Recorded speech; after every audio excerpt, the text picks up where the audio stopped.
What's up guys? Welcome back to the channel. और आज का वीडियो मिस मत करना। मैं कक्षा में एक पल के लिए झपकी ले रहा था और अचानक एक बेहद खूबसूरत लड़की कमरे में आ गई। मैं अभी भी उसकी सुंदरता में खोया हुआ था कि वह सीधे मेरी ओर बढ़ी। उसके पीछे खड़े अंगरक्षकों ने मेरी कलाई पकड़ ली और बिना कुछ कहे मुझे बाहर खींच लिया। अरे खूबसूरत, तुम कौन हो? मुझे खींचते हुए मैं लड़खड़ा गया। गणित के शिक्षक आखिरकार अपने सदमे से बाहर आए और जल्दी से मेरे पास पहुंचे। विद्यार्थी, तुम कौन हो? तुम क्या कर रही हो? लड़की थोड़ी देर रुकी। उसने गणित के शिक्षक को ठंडी निगाहों से देखा। उसके आकर्षक लाल होंठ खुल गए और उसने दो गरजते हुए शब्द कहे। शब्द यूचिंग। पूरे देश में कौन इस नाम को नहीं जानता था? एक 19 वर्षीय महिला बिजनेस जीनियस जिसने बीटी ग्रुप की बागडोर संभाली थी। ये नाम ही सर्वोच्च प्रतिष्ठा का प्रतीक था। यह सर्वोच्च पूंजी थी। अब क्या मैं उसे ले जा सकती हूं? ओइंग ने जवाब का इंतजार भी नहीं किया। उसने निर्दयता से अपने आदमियों को मुझे ले जाने का आदेश दिया, जिससे पूरी कक्षा स्तब्ध रह गई। 10 मिनट बाद मैं अस्पताल के बाहर एक कूड़ेदान पर झुकी हुई थी और जी भरकर उल्टी कर रही थी। मेरे ठीक बगल में एक लैम्बोर्गिनी खड़ी थी। दरवाजा खुला और ओचिंग ने उसे जोर से बंद कर दिया। तुम बाद में उल्टी कर सकती हो। तुम्हें क्या लगता है मैं करना चाहती हूं? तुमने ड्राइवर को इतनी तेज गाड़ी चलाने को कहा था। क्या तुम्हें पुनर्जन्म की जल्दी थी? मैंने गुस्से से अपना मुंह पोंछा। भावहीन होकर ओचिंग मेरे पास से गुजर गई। उसकी आवाज में अधीरता भरी थी। मेरे पीछे आओ। मैंने अपना सिर घुमाया। जाने के लिए तैयार? एक कदम और बढ़ाओ। हिम्मत है तो? उसने ठंडे स्वर में चेतावनी दी। मैं इसे बिल्कुल स्पष्ट कर देती हूं। ऊपर एक जीवन तुम्हारा इंतजार कर रहा है। उसे बचाने के लिए बेहतर होगा कि तुम मेरे पीछे आओ, वरना मुझे तुम्हें सच में भेजने में कोई आपत्ति नहीं है। पुनर्जन्म, एक जीवन जो मेरे द्वारा बचाए जाने का इंतजार कर रहा था। मैंने ऊपर देखा और महसूस किया कि हम जन अस्पताल में थे। मैंने अपना सिर हिलाया और कोई सवाल नहीं पूछा। जल्दी से उसके पीछे चल दिया। आखिरकार ये एक इंसान का जीवन था। हमें देखकर एक डॉक्टर घबराकर दौड़ा आया। मिस ओ, आप आखिरकार यहां आ गई। क्या ये सज्जन है? डॉक्टर ने मेरी तरफ देखा और मेरा चेहरा देखकर उनकी आंखों में हैरानी की एक झलक दिखाई दी। सहज रूप से मैंने नजरें हटा ली और अपने चेहरे को हाथ से ढक लिया। डॉक्टर मुड़ा और आदेश दिया, नर्स, समय बर्बाद मत करो, तुरंत सर्जरी की तैयारी करो। सर्जरी? मैं पूरी तरह से हैरान रह गई। और अस्पताल के बिस्तर पर लेटी हुई वह छोटी बच्ची कौन थी? ज्यादा दूर नहीं, मैं पूरी तरह से सदमे में ओ चिंग को घूर रही थी। तुम्हारी बेटी? ओ चिंग ने मेरी तरफ आंखें घुमाईं। मैं 19 साल की हूं। 19 साल की उम्र में तुम्हारी बेटी है? अविश्वास में मेरी आवाज और भी तेज हो गई। ओ चिंग ने मुझे पूरी तरह से नजरअंदाज कर दिया और डॉक्टर की तरफ मुड़ गई। अगर मेरी बहन अगर ओ को खून चढ़ाया जाता है तो क्या इससे उसकी बुद्धि पर असर पड़ेगा? डॉक्टर ने एकदम शांत चेहरे से जवाब दिया, कृपया निश्चिंत रहे मिस ओ, रक्ताधान से किसी व्यक्ति की बुद्धि पर बिल्कुल भी असर नहीं पड़ता। ऑपरेशन कक्ष में लेटे हुए मैंने अपनी नसों से लगातार खून निकलते देखा। रक्तदान के बाद मैं आराम करने के लिए एक तरफ बैठ गई। ओ परिवार की दूसरी सदस्य आखिरकार खतरे से बाहर थी। ओइंग उसके बिस्तर के पास ही बैठी रही। उसकी गोद में लैपटॉप रखा था और उसकी उंगलियां तेजी से चल रही थीं। कीबोर्ड पूरी तरह से अनदेखा किए जाने पर मुझे झुंझलाहट का अनुभव हुआ और मैं एक भूत की तरह उड़ती हुई उसके पास गई। ओचिंग ने मुझे देखा तक नहीं। हे, मैंने कहा, क्या तुम धन्यवाद भी नहीं कहोगी? ओचिंग ने ऐसा व्यवहार किया जैसे उसने दुनिया का सबसे मजेदार चुटकुला सुना हो। उसने अपनी ठंडी निगाहें उठाईं और व्यंग्य से मेरी ओर देखा। मैं तुम्हें धन्यवाद क्यों दूं? शाह परिवार का गला घोंटकर हत्या न करना ही मेरे लिए काफी है। मैं अभी गाली देने ही वाली थी कि तभी दरवाजे के खुलने की आवाज आई। एक अधेड़ उम्र का जोड़ा अंदर आ गया। घबराकर उस आदमी को देखकर मुझे लगा जैसे मैं अंधा हो गया हूं। पिताजी, आप यहां क्या कर रहे हैं? मेरे पिताजी ने घबराकर ओ चिंग की ओर देखा, अपने हाथों को आपस में रगड़ा और फिर मुझे घूर कर देखा। पूछने की हिम्मत कैसे हुई? मैंने आपको पहले फोन किया था, आपने जवाब क्यों नहीं दिया? आपकी चाची ने अपनी कार से ओ परिवार की दूसरी सदस्य को टक्कर मार दी। वह लगभग खून बहने से मर ही गई थी। शुक्र है मुझे समय रहते याद आ गया कि आपका भी वही दुर्लभ RH नेगेटिव ब्लड ग्रुप है जो दूसरी सदस्य का है, वरना मेरे पिताजी अपनी बात पूरी करने की हिम्मत भी नहीं करते। सोच रहा था, इसी बीच उसके बगल में बैठी अधेड़ उम्र की महिला एक बनावटी मीठी मुस्कान के साथ ओचिंग के सामने झुक झुक कर गिड़गिड़ा रही थी। मिसो, हमने अस्पताल में भर्ती होने की सारी प्रक्रियाएं पूरी कर ली हैं। ये पूरी तरह हमारी गलती है। आपकी जो भी मांगे हों कृपया बताइए। जब तक हम कर सकते हैं हम आपसे बस यही विनती करते हैं कि आप अपना गुस्सा शांत करें और हमें कोई रास्ता दें। कोई रास्ता? ओ चिंग ने अपना लैपटॉप एक तरफ फेंकते हुए ताना मारा। अभी 1 मिनट पहले ही आपका प्यारा बेटा मुझसे माफी मांगने की मांग कर रहा था। मैं पूरी तरह अवाक रह गई थी। मैं बस यही चाहती थी कि मैं गड्ढा खोदकर खुद को उसमें दफना लूंगा। मुझे बिल्कुल भी अंदाजा नहीं था कि यह सच है। इसीलिए तो ओइंग ने शुरू से ही मेरी तरफ एक नजर भी नहीं डाली थी। उसे मुझे अपराधी की तरह समझने का पूरा हक था। ये सुनकर अधेड़ उम्र की महिला की आंखें चौड़ी हो गईं और वह मुझ पर चिल्लाई, अरे छोटे बदमाश, क्या तू जानबूझकर हमें और परेशान कर रहा है? अपनी हैसियत देख ले। दूसरी मिस को खून देना तेरे लिए बहुत बड़ा सम्मान है और तेरी हिम्मत कैसे हुई मिसों से माफी मांगने की? ये क्या बकवास है? तुम खुद को क्या समझती हो? ये औरत मेरे पिता की दूसरी पत्नी, मेरी सौतेली माँ थी। मेरे हाथ अनजाने में मुट्ठी बन गए। मेरा दिमाग चकरा रहा था और मैंने खुद को बड़ी मुश्किल से रोका कि मैं आगे बढ़कर उसके चेहरे पर एक जोरदार मुक्का न मार दूं। मेरे पिताजी ने मुझे बगल से धक्का दिया। शिया, पिताजी तुमसे विनती कर रहे हैं, पहले जाकर मिस ओ से माफी मांग लो। आखिरकार हमारे परिवार की वजह से ही दूसरी मिस का एक्सीडेंट हुआ था। हमारा परिवार? मुझे यह सुनकर बहुत हंसी आई। मैं तुमसे पूछता हूं, क्या मेरा अभी कोई परिवार है भी? जब यांग वेनपे मुझे सालों पहले शिया परिवार के दरवाजे से खुद निकाल दिया गया था, तब हमारे परिवार के बारे में किसी ने बात क्यों नहीं की? मुझे वहां अविचलित खड़ा देखकर यांग वेनपे की आवाज और भी तीखी हो गई। उसने मेरी तरफ इशारा करते हुए अपना सारा गुस्सा मुझ पर निकाला। शिया, क्या तुम हमें मरवाना चाहते हो? मैंने तुमसे मिस ओ से माफी मांगने को कहा था। क्या तुम बहरे हो गए हो? क्या अब तुम्हारे पंख सख्त हो गए हैं? तुम हमारी बात नहीं सुनोगे? इधर आओ और अभी माफी मांगो। उसने अपनी आस्तीनें ऊपर चढ़ाईं और मुझे सबक सिखाने के लिए पूरी तरह तैयार होकर मेरी तरफ बढ़ी। मुझे शारीरिक सबक सिखाओ, बस करो। ओइंग खड़ी हो गई। उसकी आंखों में उदासीनता का भाव था और उसकी आवाज एकदम ठंडी पड़ गई। मेरे कमरे को अपनी चीख पुकार की जगह बनाने की हिम्मत तुम्हें किसने दी? नहीं मिस ओ, कृपया मेरी बात सुनिए। यांगवी ने समझाने की कोशिश की। बाहर जाओ। ओइंग उसकी आंखों में घोर घृणा झलक रही थी। बाकी का मामला मेरे वकील संभाल लेंगे। जहां तक तुम्हारी बात है, मेरे सामने फिर कभी मत आना। यांग वेनपे घबरा गई। बहन, अचानक अस्पताल से एक कोमल मीठी आवाज आई, बिस्तर। सबने मुड़कर देखा तो पाया कि बेहोश पड़ी छोटी बच्ची अब उठ बैठी थी। ओ चिंग तुरंत उसके पास दौड़ी। तुम जाग गई, कहीं दर्द तो नहीं हो रहा? यहीं दर्द हो रहा है। बच्ची ने मुंह फुलाते हुए अपना सिर हिलाया। बहन, मुझे क्या हुआ? हिलना मत। उचिंग ने बच्ची का हाथ पकड़ते हुए धीरे से भौहें चढ़ाईं।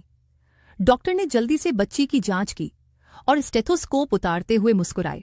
मिस ओ, वह खतरे से बाहर है, लेकिन उन्हें अभी भी आराम करने की जरूरत है। कुछ देर आराम करो। डॉक्टर ने छोटी बच्ची के सिर पर धीरे से थपथपाया। दूसरी बच्ची, चिंता मत करो, अब तुम बिल्कुल ठीक हो। जो खून तुमने खोया है उसकी भरपाई के लिए उस बड़े भाई ने अपना खून इस्तेमाल किया है। छोटी बच्ची की गहरी रत्न जैसी आंखें घूमी और सीधे मुंह पर टिक गईं। फिर उसने एक चकाचौंध कर देने वाली मुस्कान बिखेरी, जिससे उसके एकदम सफेद दांत दिखाई दिए। उसकी आवाज एकदम साफ थी। बड़े भाई, बेबी की जान बचाने के लिए धन्यवाद। बेबी नाम की यह छोटी बच्ची बिल्कुल फरिश्ता थी। मैंने जल्दी से अपना चेहरा ढक लिया। मैंने अपने गाल पर हाथ रखा और बेतहाशा हाथ हिलाया। कुछ नहीं है तो बेबी बड़े भाई का एहसान कैसे चुकाए? नन्ही बच्ची ने अपनी छोटी छोटी भौहें सिकोड़ लीं और इस बारे में बहुत गहराई से सोचने लगी। अचानक उसकी आंखें चमक उठीं। मुझे पता है बड़े भाई, क्या मैं आपसे शादी कर सकती हूं? मैं तो लगभग अपनी ही थूक में ही घुट गई। तुम आखिर सोच क्या रही हो?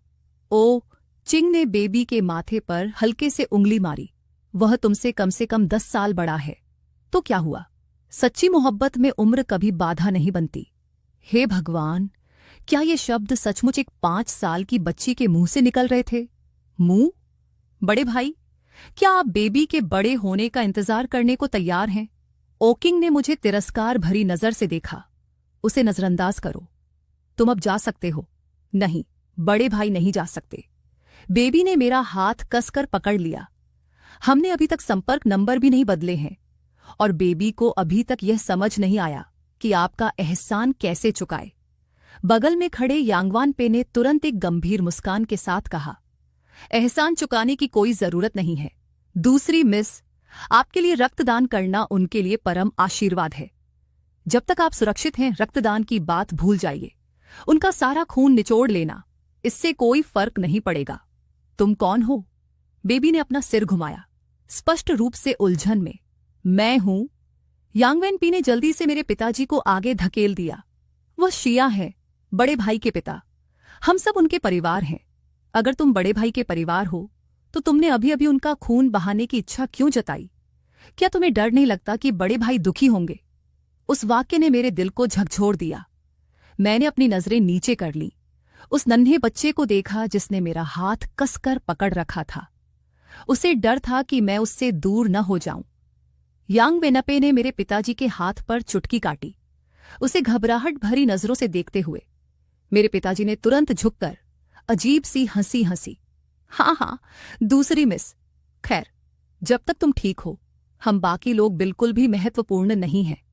यांग वेनपे ने जोर से सिर हिलाया, लेकिन इससे पहले कि वह कुछ बोल पाती, उस छोटी सी लड़की ने उसे बीच में ही रोक दिया। उसने अपना सिर अपने पीछे खड़ी बेहद शाही लड़की की ओर घुमाया। बहन, ये दोनों लोग बहुत शोर मचा रहे हैं। बेबी अभी अभी खतरे से बचकर आई है और उसे ठीक होने के लिए शांत समय चाहिए। ओ चिंग ने यांगवे और शियाजोंग शांग को गुस्से से घूरा। बाहर निकलो। यांग वेन पे ऐसा कैसे कर सकती थी? क्या तुम ऐसे ही जाने को तैयार हो?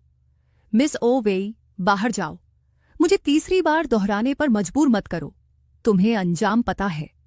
यांगवेन पी का चेहरा डर से पीला पड़ गया। हाँ, हम अभी निकल रहे हैं। मेरे पिताजी को पकड़ते हुए उसने मुझे गुस्से से घूरना नहीं भूला। तुम वहां क्यों खड़े हो? जल्दी करो और यहां से निकल जाओ। पहले मुझे यहां से निकलना सिखाओ ना। मैंने तुरंत जवाब दिया। तुम बहुत बदतमीज हो। मेरे पिताजी ने उसे जल्दी से पीछे खींच लिया। उन्होंने अपना सिर घुमाया और मुझे घूरा। शिया, जल्दी करो और हमारे पीछे आओ। मैंने नन्ही बच्ची के सिर पर धीरे से थपथपाया। तुम्हारा नाम बेबी है ना? बड़े भाई अब जा रहे हैं। तुम्हें आराम करना चाहिए। अलविदा। शायद हमेशा के लिए अलविदा। मैंने मन ही मन सोचा, बड़े भाई मत जाओ। जैसे ही मैं दरवाजे पर पहुंची, नन्ही बच्ची घबरा गई। बहन, जल्दी करो, बड़े भाई को वापस बुलाओ। वो मेरे रक्षक हैं। उनके परिवार ने तुम्हें टक्कर मारी और तुम्हारी कार दुर्घटना का कारण बने। ओकिंग ने शांत भाव से जवाब दिया। वो तो बस अपने परिवार का कर्ज चुका रहे थे। मुझे परवाह नहीं। वो बेबी के हैं, उद्धारकर्ता। बेबी सचमुच नखरे करने लगी, बिस्तर पर लट्टू की तरह उछल कूद करने लगी। मुझे वह वापस चाहिए। अगर तुम उसे वापस नहीं लाओगी तो बेबी फिर कभी सब्जियां नहीं खाएगी। ओकिंग ने उसकी तरफ देखा। तुम कह रही हो कि अगर वह वापस आ गया तो तुम आज्ञाकारी होकर सब्जियां खाओगी? बेबी, वह नन्ही चालाक बच्ची तुरंत सीधी बैठ गई। वह अपनी छोटी उंगलियों पर गिनने लगी। अगर तुम बड़े भाई को वापस लाओगी तो बेबी पूरे 1 हफ्ते तक खुशी खुशी सब्जियां खाएगी। मैं बिल्कुल भी नखरे नहीं करूंगी। ओकिंग ने अपनी बात जारी रखी। पत्थर जैसे चेहरे वाली उसकी पहचान। 1 महीना, मानो या न मानो, बेबी ने ओ चिंग की जांघों पर हाथ डाल दिए। ठीक है, 1 महीना ही सही। बहन कितनी बुरी है। अब जल्दी करो और उसे वापस ले आओ। बेबी ने ओ चिंग की ओर सबसे दयनीय पिल्ले जैसी आंखों से देखा। कोई जल्दी नहीं। ओ चिंग आराम से सोफे पर बैठ गई। और धीरे से एक किताब खोली। पन्नों को देखते हुए उसने शांत भाव से कहा, मेरे पास उसे खुद वापस लाने के तरीके हैं। उसकी आंखें किताब पर सरसरी नजर डाल रही थीं, लेकिन उसका मन कहीं और था। उस लड़के का चेहरा। इस बीच वार्ड से बाहर निकलते ही यांगवे ज्वालामुखी की तरह भड़क उठी। वह घूमी और मुझे गुस्से से घूरने लगी। तू छोटा बदमाश, मैंने तुझसे कुछ दिनों के लिए भी नजर हटाई और तू छत उड़ाने को तैयार हो गया। अंदर तूने कैसा रवैया अपनाया था? क्या तुझे बिल्कुल भी परवरिश नहीं मिली? कितना हास्यास्पद था। मेरी मुट्ठियां भींच गईं और मैंने उसे चुनौती भरे अंदाज में घूरते हुए कहा, माफ करना, परवरिश? एक औरत जो रखेल बनकर ऊपर उठी है, उसमें मुझसे बात करने की हिम्मत कैसे हुई? परवरिश के बारे में? धड़ाम! एक जोरदार थप्पड़ तुरंत मेरे चेहरे पर पड़ा। ऐसा लगा जैसे आग लग गई हो। मैं अपने पिता के सामने खड़े आदमी को अविश्वास से घूर रहा था। उनका हाथ अभी भी हवा में रुका हुआ था। तुम्हारी हिम्मत कैसे हुई अपनी चाची से इस तरह बात करने की? मेरे पिताजी गुस्से से दहाड़े।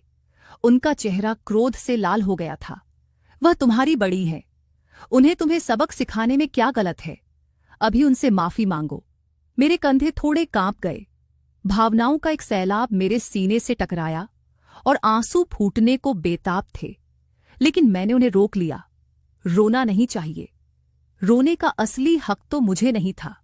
यांगवी ने अपनी बाहें मोड़ लीं और मुझे एक ऐसे खलनायक की तरह घमंडी नजर से देखती रही जिसने अभी अभी जीत हासिल की हो। बच्चों को बदतमीजी करने पर पीटना जरूरी है, वरना वे अपना सरनेम ही भूल जाएंगे। मैंने अपनी ठुड्डी थोड़ी ऊपर उठाई। मेरी आवाज बेजान थी। अगर मुझे चुनने का मौका मिलता तो मैं शिया सरनेम नहीं रखना चाहती। मैंने ऐसे एहसान फरामोश बच्चे को कैसे पाल पोस दिया? शियाओ जंगूस की छाती जोर जोर से ऊपर नीचे होने लगी। उसने अपना हाथ उठाया, मुझे फिर से मारने के लिए तैयार। लेकिन अगले ही पल, महोदय यहीं रुक जाइए, एक स्पष्ट बुलंद आवाज हॉल में गूंजी। मेरे पिताजी जम गए। थप्पड़ पड़ा ही नहीं और मैं बड़ी आसानी से एक तरफ हट गया। मैं हैरानी से अपना सिर घुमाकर देखने लगा। एक और बेहद खूबसूरत लड़की। क्या आज खूबसूरत महिलाओं से मिलने का मेरा भाग्यशाली दिन था? हालांकि मुझे नहीं पता कि यहाँ क्या हुआ। ये एक सार्वजनिक स्थान है। उस खूबसूरत लड़की ने दृढ़ और स्पष्ट आवाज में कहा, मैं आपको सलाह देती हूं कि आप अपने व्यवहार पर ध्यान दें। शायद उन्हें अपने आवेगपूर्ण कार्यों का एहसास हो गया था, लेकिन अपने अहंकार के कारण वे इसे स्वीकार नहीं कर पा रहे थे। मेरी गलती थी। मेरे पिताजी ने मुझे घूरकर देखा और गुस्से में चले गए। यांग वेनपे ने मुझे घृणा भरी निगाहों से देखा। शर्मिंदगी महसूस करते हुए वह तुरंत उनके पीछे भागी। उस खूबसूरत लड़की ने चिंता से मेरी तरफ देखा। क्या तुम ठीक हो? मैंने कृतज्ञता से भरी आवाज में सिर हिलाया। धन्यवाद।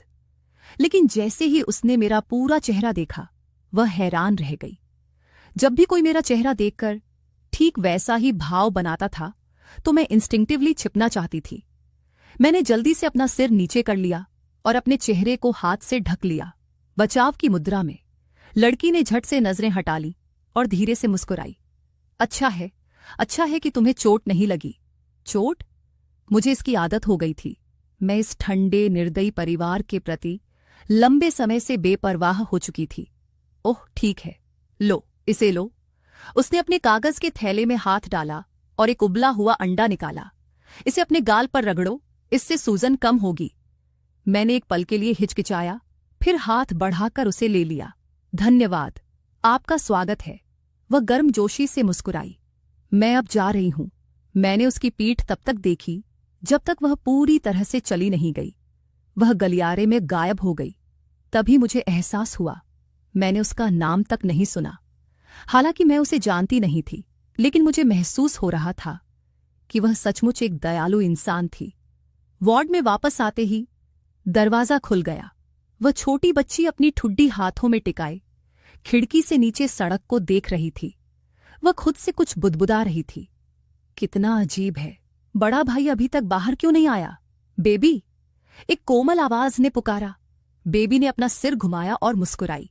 सिस्टर यायावी। याय ने कॉफी टेबल पर कुछ खाना रखा और ओइंग के ठीक बगल में सोफे पर बैठ गई। वैसे क्या उसका अभी तक कोई पता नहीं चला है? ओइंग उसकी उंगलियां किताब के पन्नों पर रुक गईं। कुछ नहीं, उसने जवाब दिया। उसकी आवाज शालीन थी, लेकिन डरावनी रूप से शांत थी। ऐसा लगता है जैसे वह हवा में गायब हो गया हो। मैंने अभी पुलिस डेटाबेस खंगाला है और उसमें एक भी उपयोगी जानकारी नहीं मिली। जल्दी मत करो, हम उसे आखिरकार ढूंढ लेंगे, याई ने उसे दिलासा दिया। जब तक मैं अस्पताल से बाहर निकली तब तक दोपहर के 1 बजे बज चुके थे। जैसे ही मैं दरवाजे से बाहर निकली, एक शानदार काली ऑडी मेरे ठीक सामने आकर रुकी। खिड़की नीचे हुई और अंदर शिया जांग शांग ड्राइवर सीट पर और यांग वेन पे बगल वाली सीट पर बैठी दिखाई दी। तुम्हारा भाई हमारे खाने का इंतजार कर रहा है, इसलिए मैं तुम्हें नहीं छोड़ रहा। खुद टैक्सी बुलाकर स्कूल वापस चले जाओ। शिया जांग शांग ने अपने बटुए से एक साफ लाल $100 का नोट निकालते हुए कहा। वह मुझे नोट देने ही वाला था कि यांग वेनपे ने उसे झट से छीन लिया। उसने मुझे बहुत ही घमंडी निगाहों से देखा, तिरस्कार भरी नजर। उसकी आवाज में द्वेष भरा था। टैक्सी लें? क्या हमारे पास जरूरत से ज्यादा पैसा है? तीसरा, हाई स्कूल यहां से ज्यादा दूर भी नहीं है, उसे बस से जाने दो। टैक्सी? हाँ ठीक है। इतना कहकर उसने खिड़की ऊपर कर ली। जो जंगशुंग कुछ कहना चाहता था, लेकिन उसकी एक तीखी नजर ने उसे चुप करा दिया। कार तेजी से चली गई। मैं एक खोखली सी हंसी हंस पड़ा। उनके लिए ऑन्टी, मेरे लिए पब्लिक बस। कितना खूबसूरत विरोधाभास है। अभी अभी एक बड़ी रकम दान करने के बाद इतना खून बह रहा था, फिर भी मुझे बहुत चक्कर आ रहे थे। मैंने सोचा कि मैं अपने क्लास टीचर को मैसेज करके दोपहर की छुट्टी ले लूंगी। मैं आज स्कूल नहीं जा रही थी।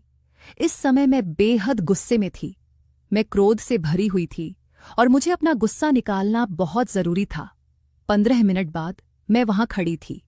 मेरे चारों ओर एक खौफनाक आभा थी। मेरे हाथों में बंदूक कसकर पकड़ी हुई थी। मेरी आंखों में खून की प्यास भरी क्रूरता थी। वहां से गुजर रहे कुछ लोगों ने मेरी खूनी आभा को देखा और तुरंत दूर चले गए, जितनी जल्दी हो सके। ठीक उसी क्षण मैंने बंदूक उठाई। कला शैली तुरंत बदल गई। तेज धड़कन पैदा करने वाला संगीत बजने लगा और आर्केड स्क्रीन पर जॉम्बीज के टुकड़े टुकड़े हो गए। मर जाओ तुम सब, बस मर जाओ। आर्केड मैनेजर मुझे मशीन पर पसीना बहाते हुए चुपचाप दीवार से टेक लगाकर देखता रहा। क्या आजकल सभी युवा इतने मानसिक रूप से अस्थिर हैं? डिजिटल झुंड का सफाया करने के बाद मुझे आखिरकार बहुत राहत मिली। तभी अचानक मेरे फोन पर वीबो ट्रेंडिंग नोटिफिकेशन आया। हैकर गॉड 07 ये सब फिर से सामने आ गया है। ये क्या बकवास है? मैं गाली देने से खुद को रोक नहीं पाई। कांपती उंगलियों से मैंने ट्रेंडिंग टॉपिक पर क्लिक किया। ये एक लाइव न्यूज अपडेट थी। सुबह करीब 11 बजे शहर के पुलिस विभाग के डेटाबेस सिस्टम पर हमला हुआ था। कुछ लोगों को शक था कि ये सालों पहले के मशहूर हैकर गॉड 07 का काम है। 5 साल पहले वो साल था जब 7 इंटरनेट पर सबसे ज्यादा सक्रिय था। दूसरे हैकरों के उलट 07 ने असल में कई अच्छे काम किए थे। 5 साल पहले मेरी जिंदगी का सबसे बुरा दौर भी था। मुझे उसी साल हैकर गॉड 07 के बारे में पता चला। गॉड 07 ने मुझे दिखाया कि इस दुनिया में न्याय अभी भी मौजूद है। लेकिन अब वह कौन सा खेल खेल रही थी? Police database? क्या गॉड 07 किसी को ढूंढ रही थी? गॉड 07 एक बेहद रहस्यमय हस्ती थी। पूरे इंटरनेट पर उसके बारे में सिर्फ इतना ही पता था कि वह महिला है। इसके अलावा उसके बारे में कुछ भी नहीं। वह मेरी आदर्श थी। मैं सोचती थी कि क्या मैं अपने जीवन काल में कभी उस गॉड का असली चेहरा देख पाऊंगी। मैंने अपना फोन वापस अपने कान में रख लिया। मैंने जेब में पैसे डाले और घर की ओर चल दी। गली के बिल्कुल आखिर में, जहां एक तेज बहती हुई नदी थी, मैंने एक जंग लगे लोहे के गेट को धक्का देकर खोला। एक मंजिला मकान के बाईं ओर के कमरे में एक पीली पड़ी अधेड़ उम्र की महिला चुपचाप लेटी हुई थी। उसकी नाक पर ऑक्सीजन का मास्क लगा हुआ था। मैंने अपने चेहरे पर एक बड़ी सी मुस्कान लाने की कोशिश की। माँ, मैं वापस आ गई हूं। महिला ने कोई जवाब नहीं दिया। 5 साल पहले मुझे और मेरी माँ को शाह परिवार से निकाल दिया गया था। वह कोमा में चली गई और तब से होश में नहीं आई है। मैं उसके पास गई और लगातार बड़बड़ाती रही। माँ, बहुत कुछ। आज जो हुआ मैंने उसे अपने दिन की हर एक बात बताई। उठकर मैंने उसे कंबल ओढ़ाया। माँ, अब से मैं तुम्हारी अच्छे से रक्षा करूंगी। तुम्हें मेरी चिंता करने की जरूरत नहीं है। मैं अब खाना बनाने जा रही हूं। अच्छी नींद लो। मुड़कर मैं बाथरूम के शीशे के पास से गुजरी और थोड़ी देर रुक गई। मैंने शीशे में दिख रहे चेहरे को देखा, फिर अपना हाथ उठाकर अपना गाल ढक लिया। मैं जल्दी से शीशे के पास से गुजर गई। अगली सुबह मुझे पिछली रात बिल्कुल भी अच्छी नींद नहीं आई। मैंने सपने में ओचिंग का भयानक चेहरा देखा। सपने में उसने मेरा कॉलर पकड़कर कहा कि वह मेरा सारा खून चूस लेगी। कैसा अजीब सपना था। जम्हाई लेते हुए मेरे कंधे झुक गए और मैं घिसटते हुए कक्षा की ओर बढ़ा। जैसे ही मैं अंदर गया, पूरी कक्षा एकदम शांत हो गई। सबने मेरी तरफ देखने के लिए अपनी गर्दन घुमाई। क्या हो रहा है? तुम यहां क्यों हो? मैंने कक्षा के साइनबोर्ड पर देखा, कक्षा 1 छठी। मैं सही जगह पर था। 2 सेकंड बाद कक्षा में गपशप का शोर मच गया, एकदम जोरदार। मेरे चारों ओर, शिया, मिस ओ के साथ तुम्हारा क्या रिश्ता है? तुम लोग कल कहाँ गए थे? तुम उन्हें कैसे जानते हो? बताओ, अभी बताओ। रुको, मैं गुस्से से एक कदम पीछे हट गया। क्या तुम लोग एक एक करके बोल सकते हो? तुम सब एक साथ बोल रहे हो। तुम मुझे थूक में डुबो दोगे। अपनी डेस्क पर पैर मोड़कर बैठा एक आदमी व्यंग्य से बोला। शाजू, मुझे नहीं पता तुमने मिस ओ को पाने के लिए कौन सी गंदी चाल चली। का ध्यान आकर्षित करने की कोशिश की, लेकिन अब तुम गए काम से। तुम्हारा क्या मतलब है? मुझे यह मत बताना कि तुम पता नहीं। तुम्हें तो पहले ही निष्कासित कर दिया गया है। ये सुनकर मुझे जैसे बिजली का झटका लगा। मैं सदमे से आंखें फाड़ बैठी। तुमने अभी क्या कहा? मुझे निष्कासित कर दिया? किस आधार पर? वो आदमी मुझे देखकर खुश हो रहा था। अरे, मैं ये झूठ नहीं बोलूंगा। कक्षा के शिक्षक ने खुद कल दोपहर ये कहा था। शैतान का नाम लिया और शैतान हाजिर। कक्षा के शिक्षक अंदर आ गए। ठीक है, सब लोग तैयार हो जाओ, क्लास शुरू हो रही है। मैं दौड़कर गया और उनका हाथ पकड़ लिया। शिक्षक जी, उन्होंने कहा कि मुझे निष्कासित कर दिया गया है। क्या हो रहा है? शिक्षक ने अपना हाथ झटका। हाथ हटाओ। इसका मतलब बिल्कुल वही है जो सुनने में लगता है। तुम्हारा सामान पैक हो चुका है, इसे लो और बाहर निकलो। लेकिन क्यों? बिना कारण क्लास बंक करना। अगर मुझे नहीं निकाला गया तो किसे? मैं बहुत परेशान थी, लेकिन कल मुझे जबरदस्ती घसीट कर ले जाया गया। आप सबने देखा, और मैंने दोपहर में आप लोगों से छुट्टी भी मांगी थी। टीचर ने मुझे बीच में ही रोक दिया और चिढ़कर बोली, बस करो, बस करो, बोलना बंद करो। यह सीधे प्रिंसिपल ने कहा। हाँ, तुम्हें निकाल दिया गया है। मैं पूरी तरह से हक्का बक्का रह गई। तभी एक छात्र क्लासरूम में आया। हाँ, कोई बाहर तुम्हारा इंतजार कर रहा है। मैंने सिर घुमाकर देखा तो शिया जंगशान दरवाजे पर ही खड़ा था। क्या सूरज पश्चिम से निकला था? शिया जंगशान सचमुच मुझसे मिलने आया था। जैसे ही हमारी नजरें मिलीं, शिया जंगशान ने बड़े उत्साह से, लगभग घिनौनी सी चापलूसी भरी मुस्कान के साथ मुझे बाहर आने का इशारा किया। मुझे कल का वो थप्पड़ अभी भी साफ याद था। अगर मुमकिन होता तो मैं सचमुच ये दिखावा करना चाहती थी कि मैंने उसे देखा ही नहीं। क्या बात है? मैं उसके पास गई। मेरी आवाज में कोई भाव नहीं था, लेकिन दोस्ताना। सुबह सुबह निष्कासन की सूचना मिलने पर कोई भी भड़क उठता।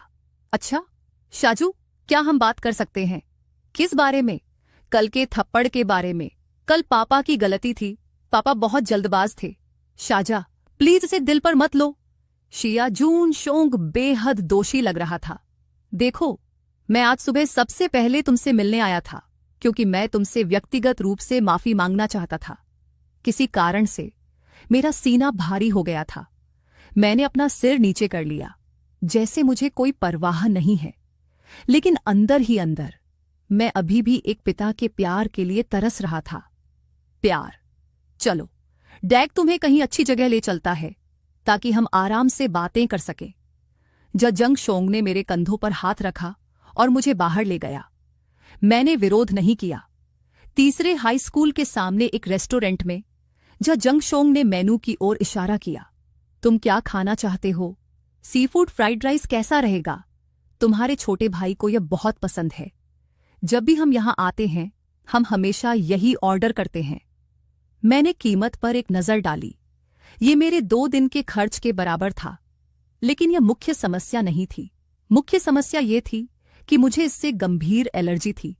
समुद्री भोजन, जब भी मैं इसे खाती थी, मेरे पूरे शरीर पर चकत्ते निकल आते थे।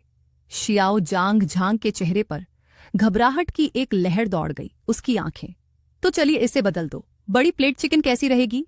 मैंने धीरे से हम्म कहा। ऑर्डर देने के बाद शाई जांग जान आखिरकार मुद्दे पर आई। शाई जांग, क्या तुम्हें कल वाली दूसरी मिस ओ याद है? मैंने एक पल के लिए सिर झुकाया और सोचा। उस नन्ही सी बच्ची का प्यारा सा चेहरा तुरंत मेरे दिमाग में आ गया। मुझे याद है, दूसरी मिस ओ की कार दुर्घटना हमारे शियाओ परिवार की वजह से हुई थी। भले ही अब वो ठीक है, लेकिन तुम जानते हो कि ओ परिवार कितना ताकतवर है। अगर वे सच में हमें जिम्मेदार ठहराने का फैसला करते हैं, तो हमारा शाह समूह इसके नतीजों को संभाल नहीं पाएगा। शियाओ जोंग शॉन घबराकर अपनी कलाई पर बंधी घड़ी को देखने लगा। ओ परिवार ने कहा है कि जब तक तुम दूसरी मिस की 1 महीने तक देखभाल करोगे, जब तक वो पूरी तरह ठीक नहीं हो जाती, तब तक वे इस मामले को आगे नहीं बढ़ाएंगे। यह सुनकर मुझे आखिरकार समझ आया, कैसी माफी! ये सब सरासर झूठ था। यही उसका असली मकसद था। और मैंने भोलेपन और भ्रम में आकर मुझे लगा जैसे अचानक उसमें ज़मीर जाग उठा हो और वह मेरी परवाह करने लगा हो। मैं बेहद गुस्से में थी। मैं सीधी खड़ी हो गई। मैं नहीं जाऊंगी। उस औरत की गलती की कीमत मैं क्यों चुकाऊं? शाह, इस समय सिर्फ तुम ही शाह परिवार को बचा सकती हो। पिताजी तुमसे विनती कर रहे हैं। पिताजी, मैं यह बात बिल्कुल साफ कर देना चाहती हूं। मैं उस औरत की गलतियों की कीमत नहीं चुकाऊंगी। मैं कोई संत नहीं हूं और न ही इतनी क्षमाशील हूं। जब शिया जंग शॉन ने देखा कि नरमी से बात करना नाकाम हो गया है, तो उसने तुरंत अपना रुख बदल दिया। यह मत भूलो, तुम्हें पहले ही निष्कासित किया जा चुका है, स्कूल से। मैंने अविश्वास से उसकी ओर देखा। क्या मेरा निष्कासन तुम्हारी वजह से हुआ? मैं इतना गुस्से में था कि कांप रहा था। इस दुनिया में कौन सा जैविक पिता अपने ही बेटे को धमकाने के लिए इस तरह की बात का इस्तेमाल करेगा? पिताजी, मैं बस आपको याद दिला रहा हूं कि अभी आपके पास जाने के लिए कोई स्कूल नहीं है। लेकिन अगर आप मान जाते हैं, तो पिताजी तुरंत आपका सेंट सीआईए बिजनेस एकेडमी में ट्रांसफर कर देंगे। आप वहां कल से कक्षाएं शुरू कर सकते हैं। आपको इस साधारण हाई स्कूल में रहने की जरूरत नहीं है। सेंट सीआईए बिजनेस एकेडमी देश के शीर्ष प्रतिष्ठित स्कूलों में से एक था। एक सेमेस्टर की फीस ही इतनी ज्यादा थी कि ज्यादातर लोग पीछे हट जाते। मैंने मुट्ठी भींच ली। मेरी आवाज में दृढ़ता थी। मैंने कह दिया, मैं नहीं जा रहा। उस औरत ने मेरी मां को बेजान बना दिया। उसने मुझे सब कुछ खोने पर मजबूर कर दिया। मैं उसके जैसी औरत के लिए कभी कुछ नहीं करूंगा। यही मेरी अंतिम बात है। जियाजा जांग जियांगुस के घिनौने असली रंग आखिरकार सबके सामने आ गए। उसने मेज पर हाथ पटका और खड़ा हो गया। मैंने तुम्हें इतने सालों तक पाला पोसा और तुम इतना भी नहीं करोगे। एक छोटी सी बात, क्या तुम्हारे अंदर जरा भी ज़मीर बचा है? अगर मैं किसी कुत्ते को भी पाल लूं, तो वो अब तक शुक्रगुजार होना सीख चुका होगा। मैं तुम्हें अभी बता रही हूं, अगर तुम नहीं गए तो अपनी मां की सर्जरी के लिए मुझसे कोई और खुशबू लेने के बारे में सोचना भी मत। उनकी सर्जरी अगले महीने है ना? बिना पैसों के। देखते हैं तुम उस औरत को कैसे जिंदा रखते हो। उस वाक्य ने मेरी सबसे कमजोर नस पर चोट की। धिक्कार है। मुझे इस समय किसी को जान से मारने का बहुत मन कर रहा था। मैंने अपने दांत भींच लिए। मेरी छाती जोर जोर से धड़क रही थी। लेकिन अपने बारे में सोचकर, मां, आखिरकार मैंने हार मान ली। शांगशी हवेली, ओ परिवार की भोजन मेज पर एक सुंदर लड़की वहां बैठकर अपने भोजन का आनंद ले रही थी। व्यंजन रंग, सुगंध और स्वाद में एकदम उत्तम थे। चिंग ने बड़े सलीके से सूप का एक घूंट लिया, फिर बगल में बैठी छोटी बच्ची की तरफ देखा, जो ठुड्डी हाथों पर टिकाए चॉपस्टिक से चावल कुरेद रही थी। ओह बच्ची, क्या तुम चावल के दाने गिन रही हो? वाह बहन, तुम्हें कैसे पता चला? बच्ची गणित में बहुत अच्छी है। मैं तुम्हारे लिए गिन देती हूं। इतना कहते ही बच्ची ने गंभीरता से अपने कटोरे से अपनी बहन के कटोरे में चावल डालना शुरू कर दिया। चावल डालते समय वह कुछ बुदबुदा भी रही थी। 1 2 3 बम। ओह! चिंग ने अपनी चॉपस्टिक कटोरे पर पटक दी। कुर्सी पर पीछे झुकते हुए उसने अपनी बाहें मोड़ लीं और उसे घूरने लगी। बेबी का नन्हा शरीर कांप उठा। वह धीरे से वापस बैठ गई, आज्ञाकारी भाव से अपने हाथ गोद में रख लिए और एकदम आदर्श व्यवहार करने लगी। तुमने गिनती करना क्यों बंद कर दिया? ओइंग उसकी आवाज ठंडी और तीखी थी। कल अस्पताल में हमने किस बात पर सहमति जताई थी? पूरे 1 महीने तक खाने में नखरे नहीं करने पर। आह, क्या सच में? बेबी ने अपने सिर की ओर इशारा किया। मेरा सिर टकरा गया था। मुझे बहुत सी बातें याद नहीं रहती। ओह, ऐसा है क्या? ओह, चिंग ने ताना मारा। तो फिर उस इंसान को भी भूल जाओ। तुम भूल नहीं पाओगी। उसे तुम्हें पूरी जिंदगी देखना पड़ेगा। बेबी ने जल्दी से अपनी बहन की तरफ देखा। उसका ठंडा चेहरा देखकर वह दयनीय ढंग से सिसकियाम लेने लगी, अपना सिर पीछे झुकाया और जोर से रोई। बहन बहुत बुरी है। तुम्हें सिर्फ बेबी को तंग करना आता है। मुझे बहन नहीं चाहिए। बेबी का रोना प्रकृति के बल पर था।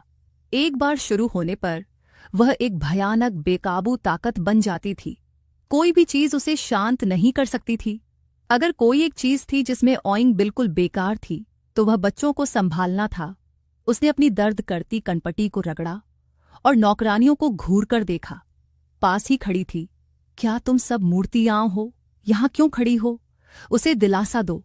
नौकरानी उस अफरा तफरी में घुस गई और उसे शांत करने की कोशिश करने लगी। दुर्भाग्य से बच्ची ऐसे रो रही थी जैसे दुनिया खत्म हो रही हो। जितना वे उसे दिलासा देने की कोशिश करती उतना ही उसका रोना तेज होता जाता। ओह बच्ची, अगर तुम रोती रहोगी तो मैं कसम खाती हूं कि मैं यह सुनिश्चित कर दूंगी कि तुम उसे फिर कभी न देख पाओ। वाह! उसके रोने की आवाज फिर से तेज हो गई। नौकरानियां मन ही मन चीख रही थीं। बड़ी मालकिन, क्या आप कृपया अभी इसे और खराब करना बंद कर सकती हैं? ओइंग ने अपनी ठंडी आवाज में कहा। धमकियां? मैं तुम्हें चेतावनी दे रही हूं। मुझे आंसुओं से धमकाने की कोशिश मत करो। तुम जानती हो कि मैं इन बातों में नहीं फंसती। नौकरानियां को भी रोना चाहती थीं। कृपया बस बोलना बंद करो। तभी बटलर जल्दी से आया। मैडम, श्रीमान शाह आ गए हैं। ओचिंग के कुछ बोलने से पहले ही बेबी का रोना तुरंत बंद हो गया। तुम रोना क्यों बंद कर दिया? ओचिंग ने बेबी को तिरछी नजर से देखा। छोटी सी गोल मटोल बच्ची। उसकी आंखें अभी भी साफ आंसुओं से नम थीं। उसने अपनी चमकदार रत्न जैसी आंखों को झपकाया। उसकी आवाज अभी भी आंसुओं से भरी हुई थी, लेकिन अब उसमें कुछ और भी झलक रहा था। बेहद खुशी। क्या बड़ा भाई सच में यहां है? जल्दी करो, उसे अंदर आने दो। वाह! उसके आंसू मानो किसी स्विच पर चल रहे थे। बटलर ओ चिंग के आदेश का इंतजार कर रहा था। ओ चिंग ने आराम से एक नैपकिन लिया और अपना मुंह पोंछा। उसे अंदर आने दो। हाँ, ओ परिवार के विला की भव्यता ने मुझे लगभग अंधा कर दिया था। ये एक ऐसा विस्मय था जो सीधे आत्मा को झकझोर देता है। मैं सचमुच एक गरीब बच्चा था जो इतने बड़े घर में रह रहा था। क्या वे रास्ता नहीं भटक गए थे? दूर से मैंने एक बेहद शाही लड़की को डाइनिंग टेबल पर बैठे देखा। वाह बड़ा भाई! बेबियो परिवार ने उत्साह से अपनी व्हीलचेयर से कूदने की कोशिश की। हालांकि ओ परिवार के पास निजी डॉक्टर थे और उन्होंने उसे घर पर ठीक होने की अनुमति दी थी। फिर भी कल उसका बहुत खून बह गया था। उसके पैर पर मोटी पट्टी बंधी थी, जैसे कोई छोटी सी मोची। बिना मदद के वह बिल्कुल हिल नहीं सकती थी, जिससे वह छोटी बच्ची बहुत परेशान हो गई थी। अपनी नन्ही परी बेबी को देखकर मेरा दिल पिघल गया। मैं जल्दी से उसके पास गई, नीचे बैठ गई और प्यार से मुस्कुराई। बी, आज तुम कैसी हो? तुम्हें इतनी जल्दी अस्पताल से छुट्टी कैसे मिल गई? तुम तो बहुत घायल लग रही थी। कल मुझे लगा था कि तुम कई दिनों तक अस्पताल में रहोगी। सिस्टर यी ने कहा कि अस्पताल का माहौल और डॉक्टर हमारे घर जितने अच्छे नहीं हैं। इसीलिए बेबी आज सुबह आराम करने के लिए घर आई है। देखने में उतना अच्छा नहीं है। मेरे होंठ फड़कने लगे। मैंने पीछे खड़ी लड़की की तरफ मुड़कर देखा और विनम्रता से बोलने से पहले अजीब तरह से अपनी साइड बर्न खुजलाई। मेरे पापा ने मुझे पहले ही बता दिया है कि मैं इस पूरे महीने बेबी का अच्छे से ख्याल रखूंगी, जब तक कि उसका पैर पूरी तरह ठीक नहीं हो जाता। यांगवी ने ओबे को इस तरह मारा। सच कहूं तो अगर मैं 1 महीने तक उस नन्ही सी बच्ची की देखभाल करना ही काफी मुआवजा था। शियाओ परिवार को तो बड़ी आसानी से छुटकारा मिल गया था, लेकिन मैं क्या कर सकती थी। ओबे सुबह शाम अपने उस बड़े भाई को देखने के लिए चिल्ला रही थी, जिसने उसे अपना खून दिया था। उचिंग ने ठंडेपन से अपनी निगाहें हटा लीं और शान से चम्मच उठाकर अपना सूप पीना जारी रखा, मानो मैं वहां थी ही नहीं। बाहर से तो मैं मुस्कुरा रही थी, लेकिन अंदर ही अंदर उसे कोस रही थी।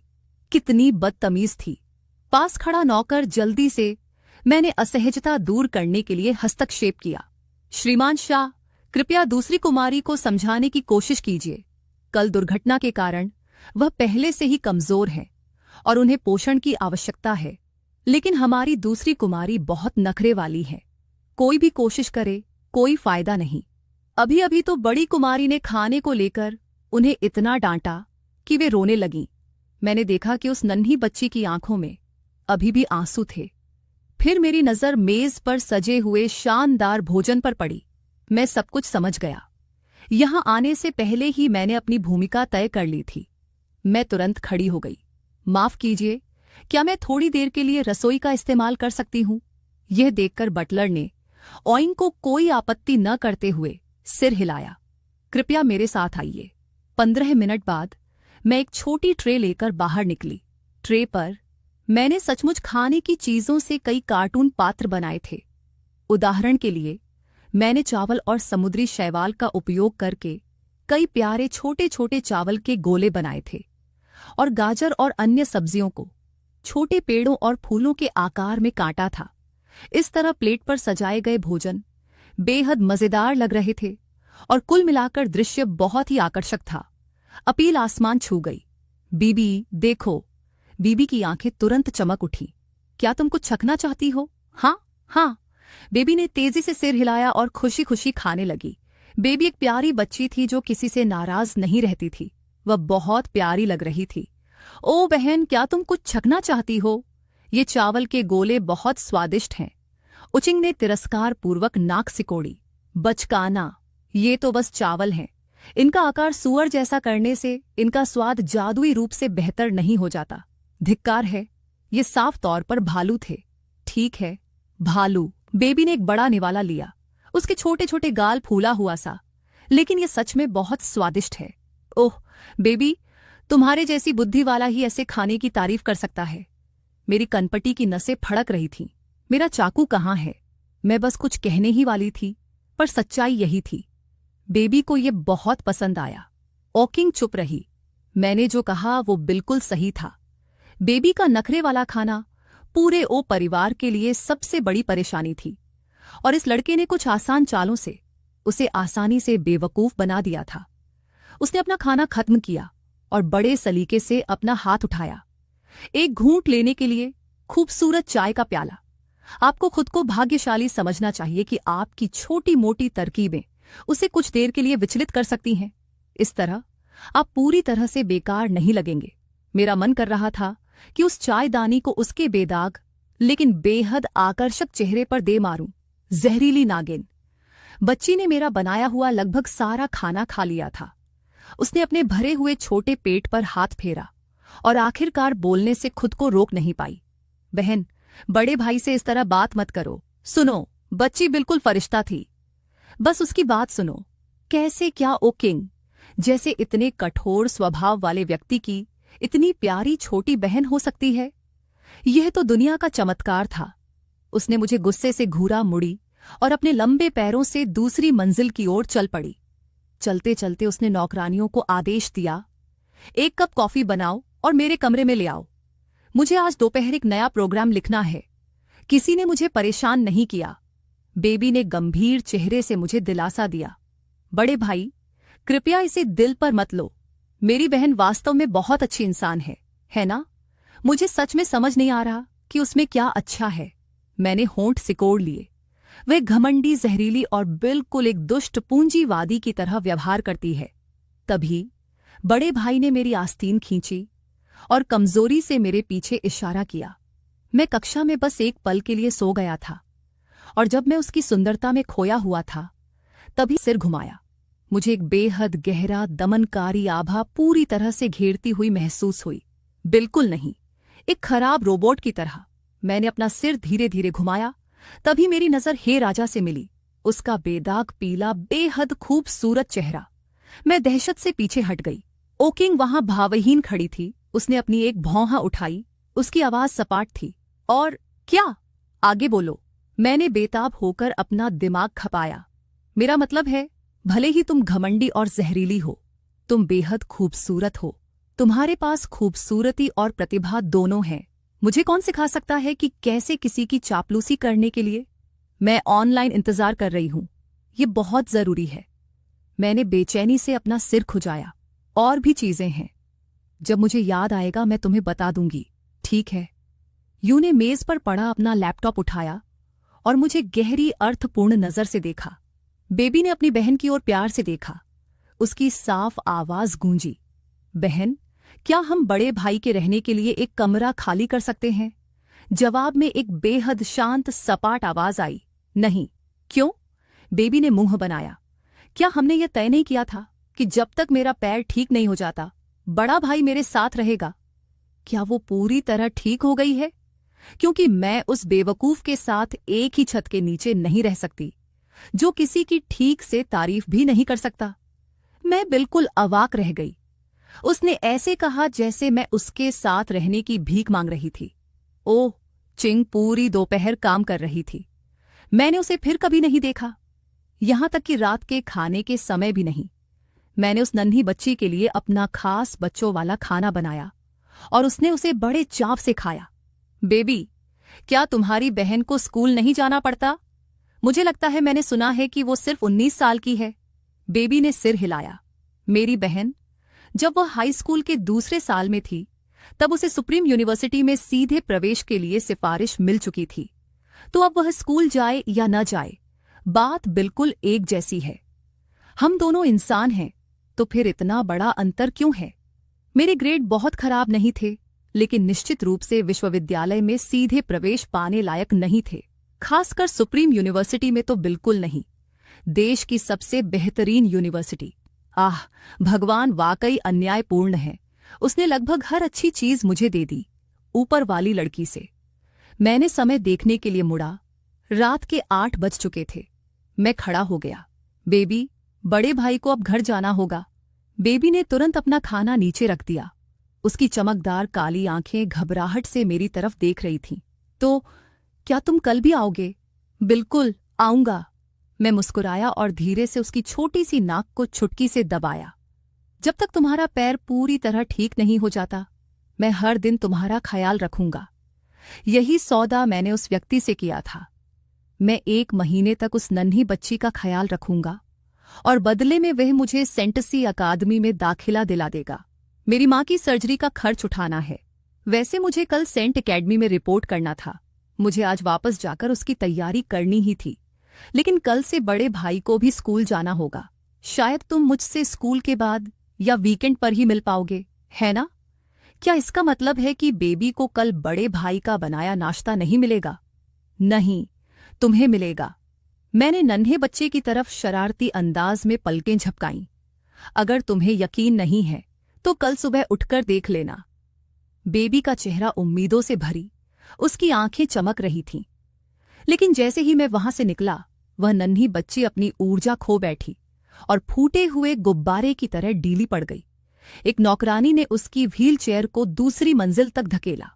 बेबी ने ओइंग का दरवाजा खटखटाया। उसने दरवाजा खोला और अपना छोटा सा सिर अंदर डाला। बहन, बच्चा सोने जा रहा है। क्या तुम बच्चे को सोने से पहले कहानी सुना सकती हो? ओइंग ने अभी अभी अपना कार्यक्रम लिखना समाप्त किया था। थकान की एक झलक उसके बेदाग चेहरे पर झलक रही थी। वह खड़ी हुई और उसने हाथ बढ़ाया। डेस्क लैंप बंद करने के लिए वह झुकी। ठीक है, मैं तुम्हें एक कहानी सुनाती हूं।